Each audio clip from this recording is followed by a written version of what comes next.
कारण वहां इन तक को डेवलप कर दिया, कोई है ही नहीं नौकर वहां।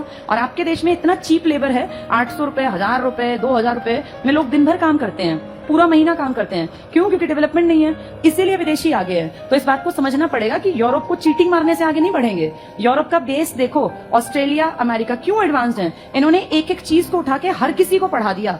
जापान छोटा सा देश है, टेक्नोलॉजी के दम पे आज हमसे कितना ज्यादा आगे है। अगर देखा जाए तो हमारे पास उतनी जमीन होती तो शायद हम पता नहीं कितने नीचे गिर गए होते। उसने देखो कितने नुकसानों के बावजूद वर्ल्ड में अपना नाम खड़ा कर रखा है, ओलंपिक की लिस्ट में भी दिखाई दिया ना टॉपर्स में वो। और हम दुनिया भर का पैसा हमारे पास, हम 5वीं 6ठी बड़ी अर्थव्यवस्था थे। लेकिन जब देखते हैं, और ये भी मान के चलो जो ये थोड़े बहुत मेडल आते हैं ना, ये अपनी मेहनत से आते हैं। सरकार कुछ नहीं कर रही आपकी सरकार किसी को बढ़ावा नहीं देती, चाहे वो बीजेपी हो चाहे कांग्रेस। हम किसी एक सरकार की बुराई नहीं कर रहे। इससे शुरुआत होगी तब यहाँ तक पहुंचेगा।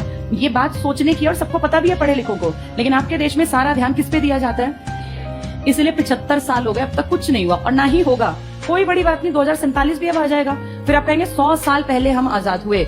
बहुत सारे देश ना 1940 से और 1970 के बीच में आजाद हुए हैं, बहुत सारे देश। और आज तुमसे कई गुना आगे हैं, कारण उन लोगों ने बेस को पहले स्ट्रांग बनाया। आपके देश में क्या पहले ऊपरी परत को सोचते हैं अच्छा बना दे, ऐसा कभी नहीं होता। शुरुआत हमेशा बेसिक से की जाती है। आपका बेस है गांव। जब तक गांव नहीं संभलेंगे, सुधरेंगे, तब तक परिवर्तन नहीं आना। चाहे मोदी जी 50 साल बैठे रहें और चाहे कांग्रेस आए, चाहे कोई पार्टी आए, जब तक बेस को नहीं सुधारोगे ये कभी सुधर ही नहीं सकता। इसको जानबूझ के प्लानिंग का हिस्सा कह लो कि काम नहीं करना, या पता नहीं समझ ही नहीं है। ऐसा तो मान नहीं सकते कि समझ नहीं है, क्योंकि वहां बैठने वाले लोग आईएएस रैंक के हैं जो प्लानिंग में शरीक होते हैं। शायद ये लंबी प्लानिंग है कि देश का विकास ना ही हो तो ही ठीक है। जितनी बड़ी मूर्खों की फौज होगी उतना नालायक लोग राज भी तो कर पाएंगे ना। जिस दिन लोग पढ़ लिख गए उस दिन नालायकों को हटना पड़ेगा, फिर बुद्धू आदमी राज नहीं कर पाएगा। आज जो आपके देश में आधे अनपढ़ राज कर रहे हैं ना, इसका कारण ही है क्योंकि अब तक गांव ही नहीं सुधरे। जिस दिन गांव सुधरने स्टार्ट हो गए, देश अपने आप बदलेगा।